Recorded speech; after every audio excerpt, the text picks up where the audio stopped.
Seigneur, nous te prions pour ta parole, toi qui as les paroles de la vie pour moi, pour chacune et chacun, pour les familles que nous représentons. Ces paroles-là donnent la vie. Merci de nous instruire, que toute chair soit effacée en moi et que tu prennes toute la place pour toucher et transformer nos cœurs et nos vies dans le nom de Jésus. Amen. Gloire à Dieu. Voilà, soyez tous les bienvenus.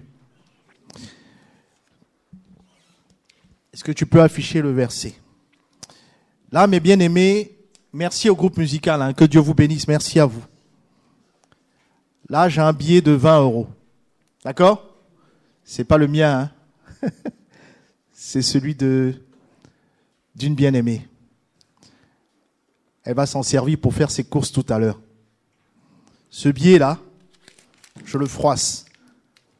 Vous pensez qu'elle va le reprendre ou pas? Elle va le reprendre? Isa, pardonne-moi, je marche dessus.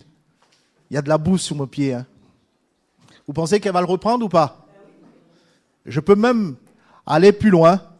Je vais essayer de le déchirer un peu. Pensez qu'elle va le prendre ou pas? Elle va le prendre? Pourquoi elle va le prendre? Parce que c'est de l'argent, mais surtout, pourquoi? Parce que? Pour faire ses courses? Parce que ce que j'ai mis de la boue dessus, ça, c'est important encore? On met pas à la poubelle? Ah, j'ai entendu quelque chose. Il y a encore de la valeur. Lui qui n'a point épargné son propre fils, mais qui l'a livré pour nous tous, comment ne nous donnera-t-il pas aussi toutes choses avec lui? Il a livré son propre fils. Amen.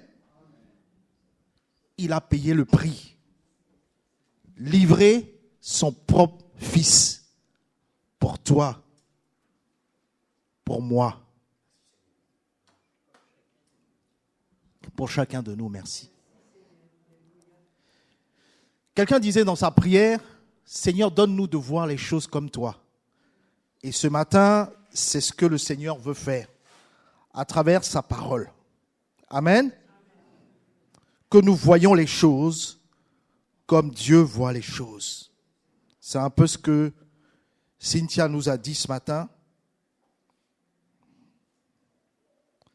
Le titre de la méditation, c'est « Tu as coûté trop cher à Dieu pour qu'il t'abandonne ». Est-ce que quelqu'un m'entend ce matin? Tu as coûté trop cher à Dieu. J'aimerais commencer par cette petite question. Je vois qu'il y a beaucoup d'enfants. Les enfants, je vous salue tous. Et dites-moi les enfants, est-ce que vous avez déjà perdu quelque chose d'important? Quelque chose que vous aimiez beaucoup? Les enfants? Peut-être votre téléphone, je parle aux ados, aux adotes. Un jouet, un jeu, un cadeau, ou peut-être quelque chose de beaucoup plus important. Et quand vous avez perdu cette chose-là, qu'est-ce que vous avez fait? Est-ce que vous avez arrêté de chercher tout de suite? Non. Voilà. Un grand enfant répond. Pourquoi vous n'avez pas arrêté de chercher? Parce que ce qui compte pour nous, on ne l'abandonne pas facilement. Est-ce que quelqu'un me comprend ce matin? Maintenant, écoutez bien ceci. Si nous, avec notre petit cœur humain, nous sommes capables de chercher longtemps quelque chose qui a de la valeur pour nous, imaginons Dieu. Amen. Imaginons Dieu. Quand Dieu te regarde, enfant, adolescent, adulte ou même aîné, il ne voit pas quelqu'un dont il peut facilement se débarrasser. Je m'en fiche de lui. Il voit quelqu'un pour qui Jésus a donné sa vie. Amen. Et voici la grande question de notre méditation aujourd'hui. Est-ce que Dieu peut abandonner quelqu'un pour lequel Jésus a accepté de mourir? Peu importe ce que tu as fait sur la terre, peu importe ce que tu as vécu, peu importe ce qui se passe, peu importe ce que les gens pensent de toi, Vous pensez que Jésus peut l'abandonner comme ça? Bien-aimés, ouvrons nos yeux, ouvrons nos cœurs.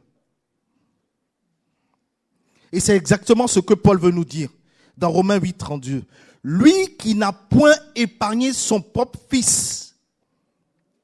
Vous savez, peut-être pour nous aujourd'hui, Jésus-Christ c'est rien, ou c'est juste un sauveur, un prophète. Mais au ciel, c'est le plus important. Amen. On l'a dit dans le chant, le trésor des cieux fut crucifié pour Claudine. Ça veut dire quoi? Ça veut dire que Claudine, c'est n'importe qui? Le trésor des cieux, c'est-à-dire le plus important au ciel, il s'est livré pour Claudine. C'est que Claudine a du prix, hein? On va laisser Claudine comme ça? Peut-être nous, oui, mais pas le ciel. Est-ce que quelqu'un me comprend ce matin? J'ai parlé de Claudine, mais je peux prendre chacun de nous ici, y compris les enfants. Amen. Jésus n'est pas mort pour que nous ne valons rien. Amen. Jésus est mort parce que Dieu nous aime énormément. Est-ce que ça rentre dans vos cœurs?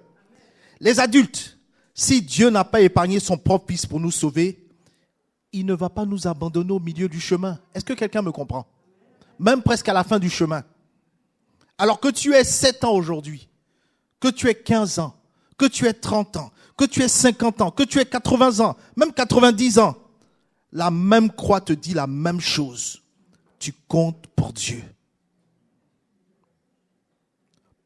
Quelqu'un peut penser aujourd'hui, Dieu m'a oublié. Regarde la croix. Parce que quand tu ne sais plus où est Dieu dans ton histoire, regarde où Dieu est allé pour toi. Jusqu'à la croix. Aujourd'hui, nous allons découvrir une vérité que je voudrais que même les plus jeunes puissent retenir en rentrant chez eux. Tu as coûté trop cher à Dieu pour qu'il t'abandonne. Quelqu'un peut dire dans son cœur, je compte pour Dieu. Est-ce que je compte pour Dieu? Est-ce que je compte pour Dieu? Tu peux le dire. Mais pourquoi je compte pour Dieu? Parce que Jésus a donné sa vie pour moi. Amen. Jésus a donné sa vie pour moi. Bien-aimés, mes frères et sœurs, il existe une question que presque beaucoup n'osent plus poser à voix haute. Chacun le dit dans le secret de son cœur. Pourtant, elle traverse nos cœurs pour beaucoup de croyants que nous sommes. Peut-être la vôtre. Cette question est celle-ci. Et si Dieu en avait marre de moi? Excusez-moi l'expression. Et si Dieu en a marre de moi? On ne le dit pas, mais on le pense. On le pense quand notre prière est sans réponse. On le pense quand la maladie dure et me fatigue. On le pense quand le mariage souffre. On le pense quand mes finances s'effondrent. On le pense quand le péché revient encore. Toujours le même péché. On le pense quand on retombe dans la même faiblesse. Une petite voix murmure. Tu vois, Dieu en a assez de toi parce que tu n'es pas capable. Cette voix n'est pas nouvelle. Souvenez-vous dans le jardin d'Éden. Le serpent n'a pas commencé par nier l'existence de Dieu. Il a commencé par salir le caractère de Dieu. Dieu ne veut pas ton bien. Dieu te prive. Dieu ne t'aime pas comme tu le vois. Depuis le commencement, le serpent poursuit le même objectif. Faire douter les hommes du cœur de Dieu pour eux. Est-ce que quelqu'un me comprend ce matin? Parce qu'un chrétien qui doute de l'amour de Dieu, vous savez ce qu'il perd? Il perd peu à peu sa foi. Il perd peu à peu sa joie. Il perd peu à peu sa paix. Il perd peu à peu sa confiance. Et parfois, il perd son espérance. En d'autres termes, il meurt à petit feu, quoi. Amen. Il meurt à petit feu. Vous voyez pas notre société aujourd'hui? C'est ce qui se passe. Mais vous, nous, moi, nous devons croire qu'on a du prix aux yeux de Dieu.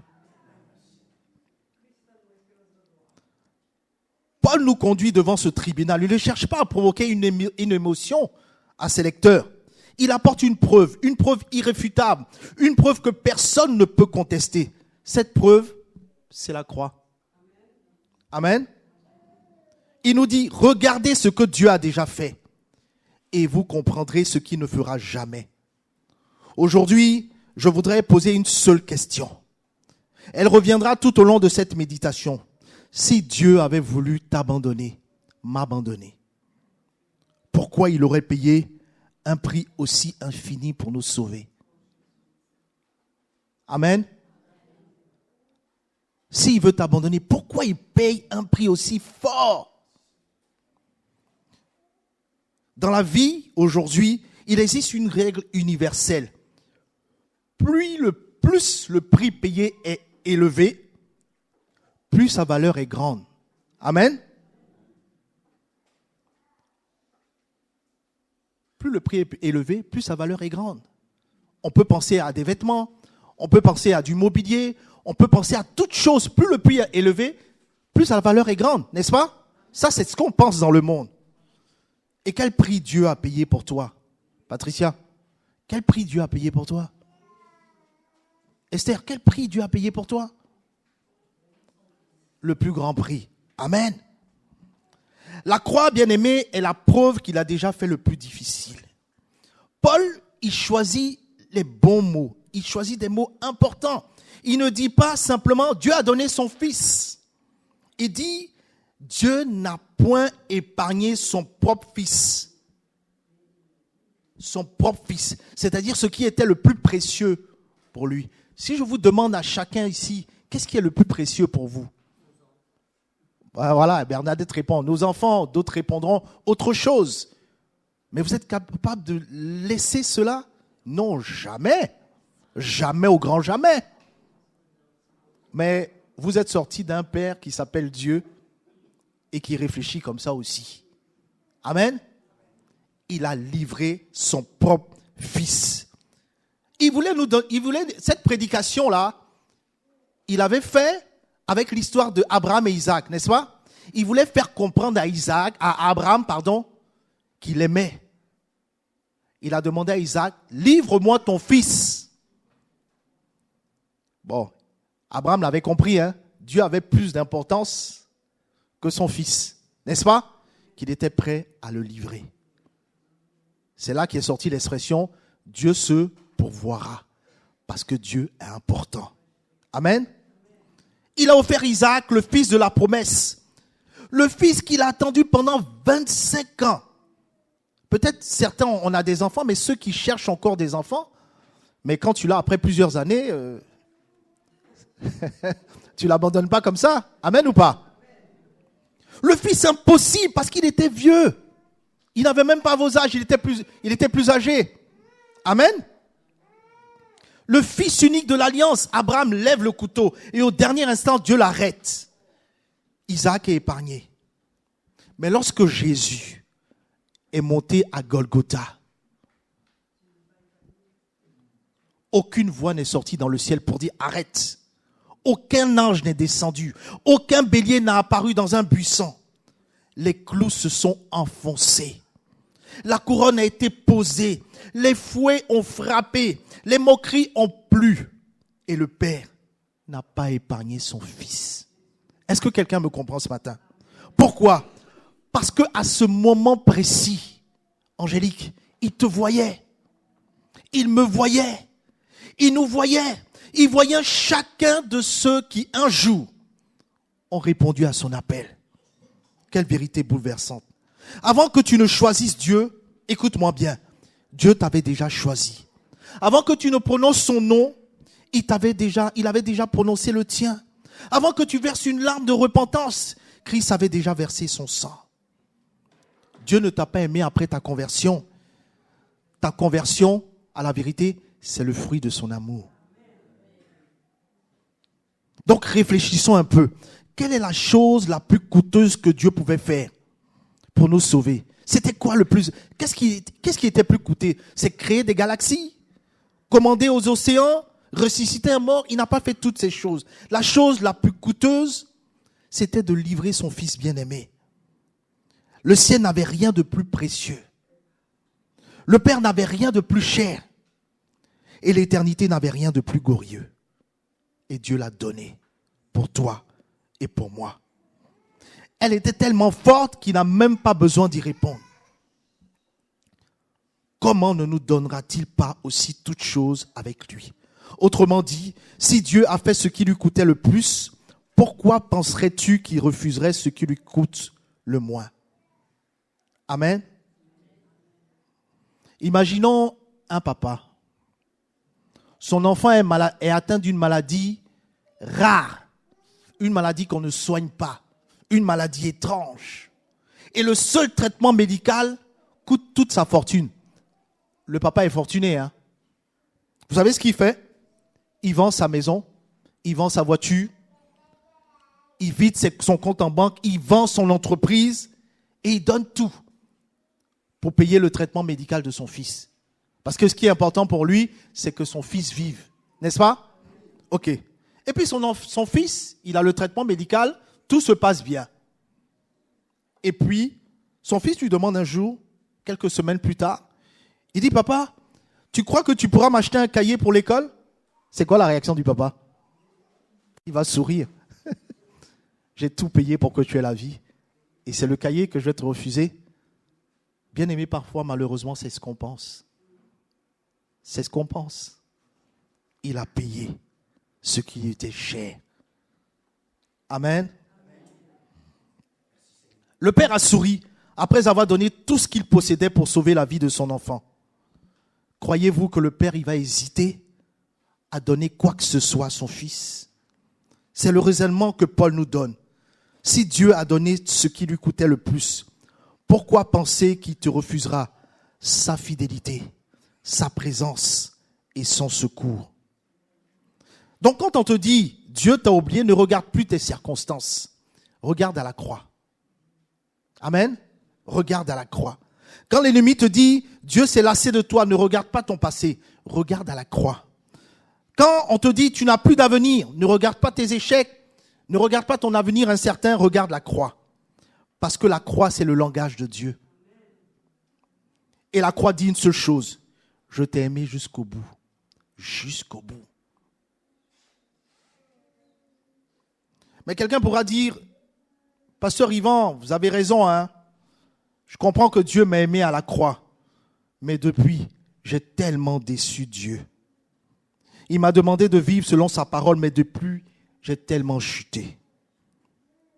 Peut-être qu'il m'a aimé autrefois, mais aujourd'hui, il doit être fatigué de moi. Parce que je ne fais pas les choses comme je devrais le faire. C'est précisément cette pensée que la grâce va maintenant renverser. Car le Dieu qui a donné son Fils n'est pas seulement un Dieu qui sauve, il est aussi un Dieu qui restaure. Est-ce que quelqu'un me comprend ce matin? Vous savez, la notion de grâce, la grâce, ce n'est pas une seconde chance. La grâce, c'est la décision que Dieu ne pourra jamais renoncer à toi. Amen. Dieu ne renoncera jamais à toi jusqu'à ton dernier souffle.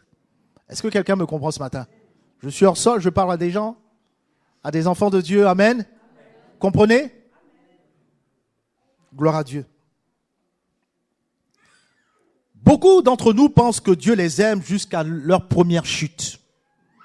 Mais regardons les Écritures. Pierre, connaissez Pierre, le disciple Pierre, même pas l'apôtre encore, le disciple. Il renie Jésus combien de fois? Une fois? 3 fois. Quelques heures plus tôt, il promettait, il disait à Jésus, je vais mourir avec toi, je t'abandonnerai jamais. Comme beaucoup d'entre nous, on peut le dire en venant les dimanches. Mais quelques heures plus tard, je ne connais pas cet homme. C'est qui? C'est qui lui pour parler comme mes filles? Je ne le connais pas.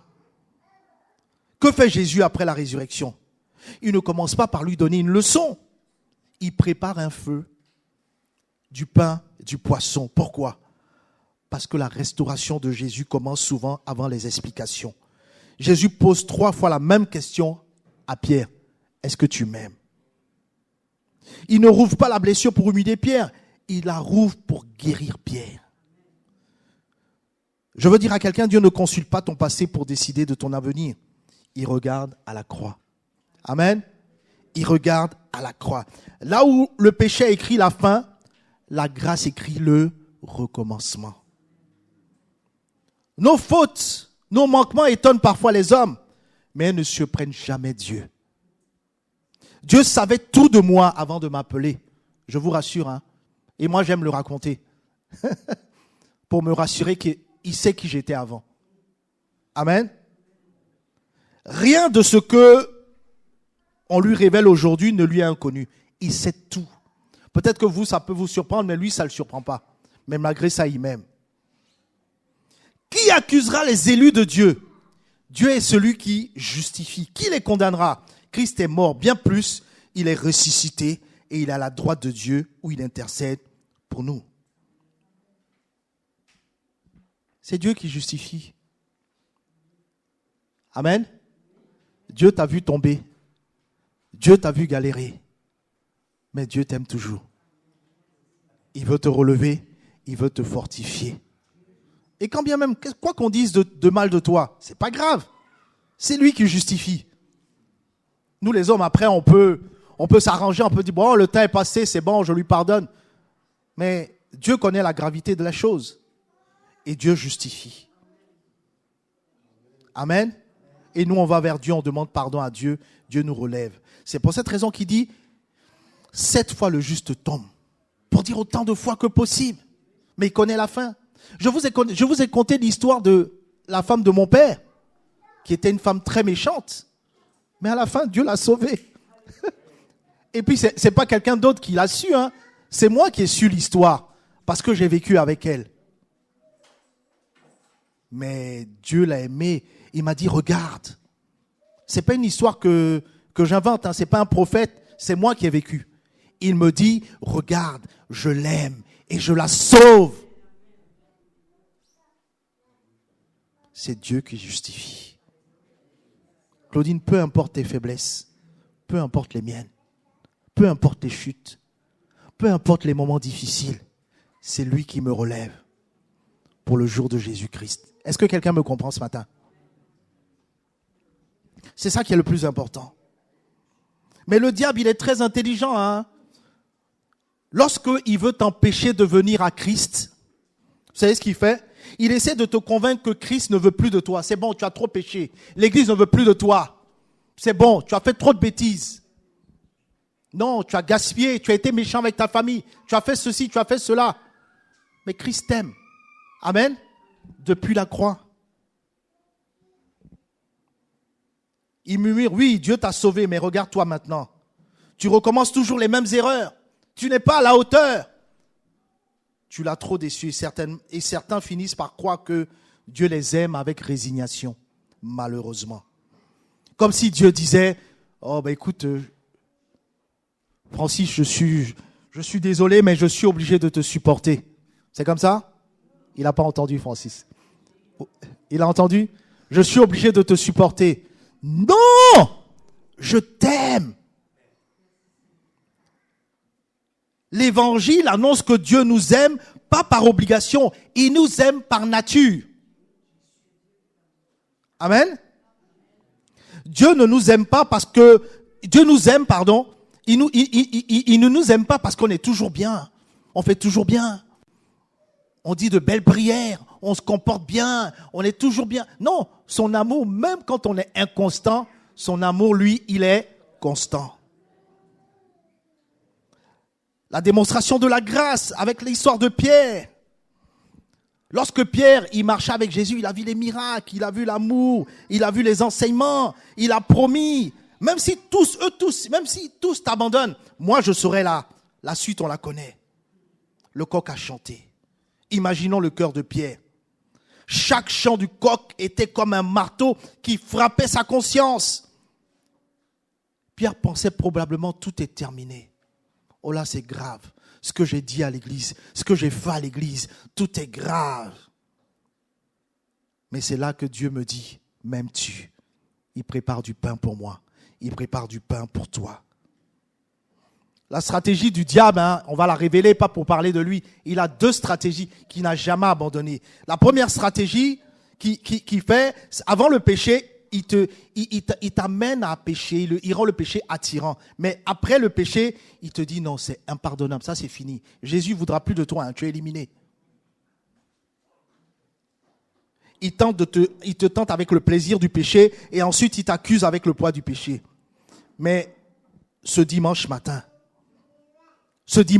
là, mes bien-aimés, l'ange dit aux femmes, allez dire à mes disciples, et à qui? Et à Pierre. C'est pas le Pierre qui l'a trahi là?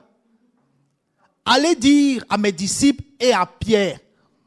Pour dire que Dieu ne reste pas sur ton péché. Il t'appelle. Amen. Parce que tu es trop important pour lui. Parce que Pierre ne se considérait plus comme un disciple. Il se considérait comme un traître. Jésus dit, allez dire à Pierre. Jésus, lui, ne l'avait jamais rayé de son cœur. Quelle grâce! Ce que Pierre avait perdu dans son estime, Jésus le conservait dans son amour. Je veux dire à quelqu'un ce matin, quand tu te retires de la liste des enfants de Dieu, Jésus continue d'écrire ton nom dans son invitation. Amen. C'est important. C'est important que tu le comprennes ce matin. C'est important que chacun nous le comprenne dans son chemin avec Dieu. Mais peut-être quelqu'un me dira, oui, pasteur Yvan, c'est bien. Pierre a été restauré. Mais moi, est-ce que vous connaissez mon histoire? Alors ouvrons toute la Bible. Toute la Bible raconte la même histoire. Jacob, il était bien ou pas? Et c'était quelqu'un de bien, Jacob? Non, c'était un trompeur. C'était un menteur. C'était un falsificateur. Il a fait beaucoup de mauvaises choses. Est-ce que Dieu l'a aimé? Est-ce que Dieu l'a abandonné? Jusqu'à ses derniers jours. Je prends un autre. Moïse, c'était un meurtrier, il a tué. Est-ce que Dieu l'a abandonné? Dieu l'a aimé. David, l'homme selon le cœur de Dieu. Vous êtes fiers de la vie de David? Ça a été un meurtrier, un adultère. Et un homme qui a fait de mauvaises choses. Dieu l'a aimé? Dieu l'a aimé jusqu'au bout. Jonas, un prophète en fuite. Thomas, un disciple rongé par le doute. Est-ce que quelqu'un me comprend ce matin? Un disciple rongé par le doute. Il s'est dit qu'il doute. Est-ce que Jésus l'a abandonné? Jésus a dit, voilà mes mains, mets-y tes doigts. Amen. Paul, un persécuteur de l'Église, et pourtant, Dieu ne l'a jamais défini par ta pire journée. Parce que Dieu voit toujours ce que sa grâce peut encore accomplir. Amen. Là où l'homme voit un échec définitif, Dieu voit souvent le commencement d'une transformation. Qui accusera? Il ne répond pas, personne ne vous accusera. Il sait que les accusations vont venir. Le diable accuse, les hommes accusent, notre conscience accuse. Parfois même notre passé accuse. Mais Paul répond autrement, Dieu est celui qui... Merci ma sœur. Dieu est celui qui justifie. Autrement dit, la question n'est pas qui parle contre toi. La vraie question est, qui a le dernier mot? Qui a le dernier mot? C'est Dieu, tout simplement. Et le dernier mot appartient toujours au juge suprême. Si le juge t'a déclaré juste en Christ, aucun procureur ne peut annuler son verdict. Hein, pour ceux qui sont allés déjà dans un tribunal, quand il a tapé son maillet comme ça, c'est pour dire c'est fini. On ne revient pas dessus. Amen ou pas? Les accusations montent de la terre, mais la justification descend du ciel. Paul ajoute, Christ est mort. Bien plus, il est ressuscité. Bien plus encore, il intercède pour nous. C'est-à-dire, il prie. Il prie pour que Astrid ne tombe pas ou ne reste pas par terre. Il prie pour que Cynthia puisse avoir la force de continuer son chemin jusqu'au bout. Il prie pour que Jean-Étienne tienne bout jusqu'au bout. Vous imaginez?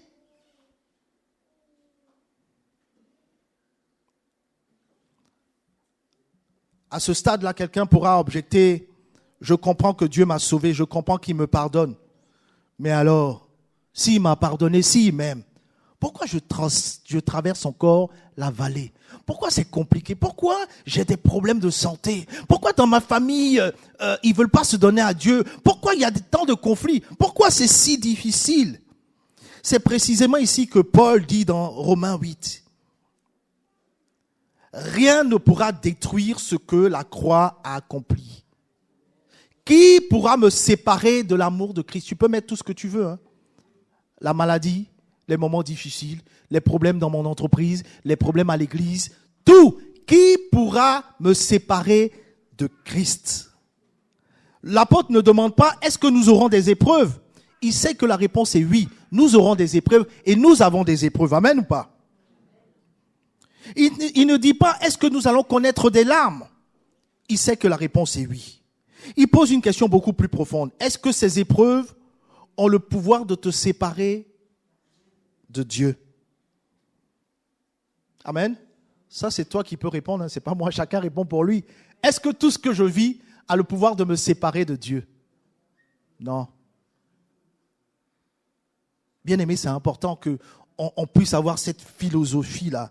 Une vérité qui change notre regard. Le plus grand miracle n'est pas que Dieu nous a évité toutes les vallées. Le plus grand miracle, c'est qu'il refuse de nous laisser seuls dans la vallée. Regardez. Et vraiment cette histoire, on doit la lire, on doit la relire. Et puis on doit relativiser avec tout ce qu'on vit. Vous connaissez les 3 amis de Daniel? Ils décident, vaille que vaille, de ne pas trahir Dieu. C'est-à-dire de ne pas se mettre à genoux devant la statue de Nebuchadnezzar. Et on leur dit, vous allez voir, on va vous mettre dans une fournaise ardente, chauffée 7 fois plus. C'est pas ça? Ils disent, nous, on va rester fidèles à Dieu. On les jette dans la fournaise. Qu'est-ce qui se passe? Ils meurent dans la fournaise? Vous me direz peut-être il faisait un peu chaud. N'est-ce pas? Il faisait un peu chaud. Vous imaginez 40 degrés, hein? Ça vous savez de quoi on parle, hein? 40 degrés, il fait chaud, oh je peux pas. Vous savez, moi, quand il a fait chaud cette semaine, j'avais mal au cœur, hein? Pour les cardiaques, c'est compliqué. J'ai senti des douleurs, hein, thoraciques. Mais est-ce que Dieu les a abandonnés? Qu'est-ce qu'il a fait? Ah, merci. Il était avec eux. Qui l'a vu? Est-ce que ce sont les 3 qui l'ont vu? Qui l'a vu? Le roi. Amen. Simplement pour dire à quelqu'un, il ne pourra jamais t'abandonner. Amen. Même dans les problèmes que tu as dans ta famille, il ne pourra jamais t'abandonner. Même lorsque tu es à l'hôpital, Claudine, tu sais de quoi on parle? Il faisait chaud à l'hôpital, perché. Elle n'était pas seule. Amen. Nous ne sommes pas seuls. Jésus nous aime et il ne nous abandonne pas. Lorsque Daniel est jeté dans la fosse aux lions, est-ce que Dieu a supprimé la fosse? Non. Il est tombé. Est-ce qu'il a enlevé les lions? Non, les lions étaient là. Est-ce que les lions l'ont mangé? Non. Soit dit en passant, ils étaient affamés, hein, mais ils ne l'ont pas mangé. Lorsque Joseph, il est vendu, est-ce que Dieu bloque la trahison? Non. On le trahit. Il transforme la prison en chemin vers le palais. Lorsque Jésus monte sur la croix, le Père ne supprime pas la souffrance. Il transforme la croix pour le salut de Patricia et moi. Il n'y a rien qui vous choque? Pour le salut de Patricia et moi, que nous deux. Ah, c'est choquant, hein? Il n'y a personne qui revendique la croix pour Patricia et moi uniquement. Pour ceux qui l'acceptent, mais ils sont combien? Je ne les entends pas, hein? Angélique, je suis désolé, je ne les entends pas. La croix, c'est pour qu'on soit sauvé. Pas pour cette terre-là, mais pour l'éternité. La preuve de l'amour de Dieu n'est pas qu'il t'évite toujours l'épreuve, bien-aimé. C'est qu'aucune épreuve ne peut désormais te séparer de lui. Paul, il a dressé toute une liste. Il a même dressé la liste des choses qui font peur. La tribulation, l'angoisse, la persécution, la faim, la nudité, le péril, l'épée. Tu peux ajouter tous les problèmes que tu as, hein? Ajoute tous tes problèmes. Mais toutes ces choses-là, il élargit encore. La mort, la vie, les anges, les puissances, le présent, l'avenir. Aucune créature. Pourquoi cette liste-là? Parce que Paul fouille dans tout l'univers. Il regarde le passé. il regarde l'avenir, il regarde le ciel, il regarde l'enfer, il regarde les puissances visibles et les puissances invisibles. Il revient à cette déclaration, j'ai tout examiné. Je n'ai trouvé absolument rien qui puisse arracher un enfant de Dieu à l'amour de Dieu manifesté en Jésus-Christ. Rien. Il n'y a rien qui peut te séparer de son amour. Amen. Quel triomphe. Regardons la croix, mes bien-aimés. Les clous de la croix disent, je ne t'abandonnerai jamais. La couronne d'épines qui l'ont blessé te dit, je ne t'abandonnerai jamais. Le sang qui coule dit, je ne t'abandonnerai jamais. Le tombeau vide dit, je ne t'abandonnerai jamais. Et Jésus ressuscité déclare encore aujourd'hui, je suis avec vous tous les jours ou tous les dimanches. Quand ça va, quand tu te comportes bien. Rebecca, juste quand tu es bien. C'est ça qu'il a dit? Hein, maman? Quand tu viens bien à l'église, quand tu n'as pas péché, tous les jours, jusqu'à la fin du monde. Mes bien-aimés, ne mesurons jamais l'amour de Dieu à l'intensité de nos faiblesses, à l'intensité de nos difficultés, de nos épreuves. Mesurons-le toujours à la hauteur de la croix. Si Dieu avait voulu t'abandonner, il ne serait jamais monté sur la croix. Est-ce que quelqu'un m'entend ce matin? Et puisqu'il est monté sur la croix, tu peux traverser la vallée avec cette certitude. Celui qui n'a point épargné son propre fils ne t'abandonnera jamais. Vous savez, tu vas faire tes courses. Quand tu vas faire tes courses au magasin, qu'est-ce qui se passe? Tu prends tes courses, tu payes, et qu'est-ce qu'on te donne? On te donne un ticket ou un reçu. Ben, la croix, c'est le reçu de ton rachat. Ça, c'est ton reçu. C'est la preuve que tu as fait un achat. Amen. Dieu n'abandonne jamais ce qu'il a payé au prix du sang de son fils. Tu as coûté trop cher à Dieu pour qu'il abandonne. Le reçu, c'est la croix. Le diable voudrait que tu regardes à tes cicatrices. Dieu te demande de regarder, lui, ses siennes. Le diable te rappelle tes défaites, Dieu te rappelle la victoire de son fils. Le diable dit, tu es trop loin, la croix te dit, reviens, le chemin est ouvert.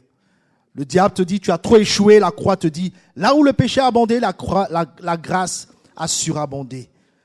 Le diable te dit, Dieu en a assez de toi. La croix répond, celui qui n'a épargné son propre fils ne t'abandonnera jamais. J'aimerais maintenant parler à nous, pas à la foule. À chacun de nous. On peut baisser les têtes. Peut-être que depuis des mois, tu vis avec une fatigue spirituelle. Tu continues à venir à l'église, tu chantes, tu pries. Mais au fond de toi, tu as laissé s'installer cette pensée. Dieu est certainement déçu de moi. Écoute-moi bien ce matin. La croix ne dit pas que Dieu te tolère. La croix te dit que Dieu t'aime. La croix ne dit pas que Dieu t'accepte à contre-cœur. La croix te dit qu'il t'a recherché alors que tu étais encore perdu. Aujourd'hui, ce n'est pas un homme qui t'appelle, c'est le Père. Il ne te demande pas de revenir avec un dossier parfait. Il te demande de revenir avec un cœur ouvert. Si tu te reconnais dans cette parole, dans cet appel, ne reste pas prisonnier de la honte. Viens à Jésus. Dépose ton fardeau. Laisse la grâce accomplir son œuvre. Laisse-le changer ta façon d'être. Je ne parle pas à la foule, je parle à chacun de nous. Chacun qui se reconnaîtra dans cet appel. Jésus t'aime tel que tu es. Il ne veut pas t'abandonner. Il ne t'abandonnera pas. Il sera avec toi tous les jours jusqu'à la fin. Il te soutiendra dans les moments difficiles, dans la maladie, dans les épreuves. Il te soutiendra parce qu'il a payé le plus grand prix. Médite sur ces paroles et nous allons prier. Père éternel, nous venons devant toi au nom de Jésus-Christ. Merci parce que ton amour ne repose pas sur chacun de nos mérites, mais sur l'œuvre parfaite de ton Fils. Je prie pour que chaque personne, ce matin, qui se sente abandonnée, condamnée ou découragée, Que la lumière de l'évangile ce matin chasse les ténèbres du mensonge. Là où l'ennemi a semé la culpabilité, cette parole-là veut faire naître dans ton cœur l'assurance du pardon. Là où il y a la peur, Saint-Esprit fait grandir la confiance. Là où il y a la lassitude, renouvelle les forces. Je déclare au nom de Jésus que les chaînes de la condamnation tombent, que les cœurs brisés soient restaurés, que les consciences soient purifiées par le sang de Jésus, que ceux qui avaient perdu la joie de leur salut la retrouvent aujourd'hui au nom de Jésus. Esprit Saint, grave dans nos cœurs cette vérité. Nous avons coûté trop cher à Dieu pour qu'il nous abandonne. Donne-nous de marcher désormais avec une foi renouvelée ce matin. Une espérance vivante, une assurance inébranlable. Et que chacun reparte en proclamant avec l'apôtre Paul: rien ne pourra me séparer de l'amour de Dieu manifesté en Jésus-Christ notre Seigneur. Merci de ce que tu fais. Toutes ces choses pour ta gloire. Amen.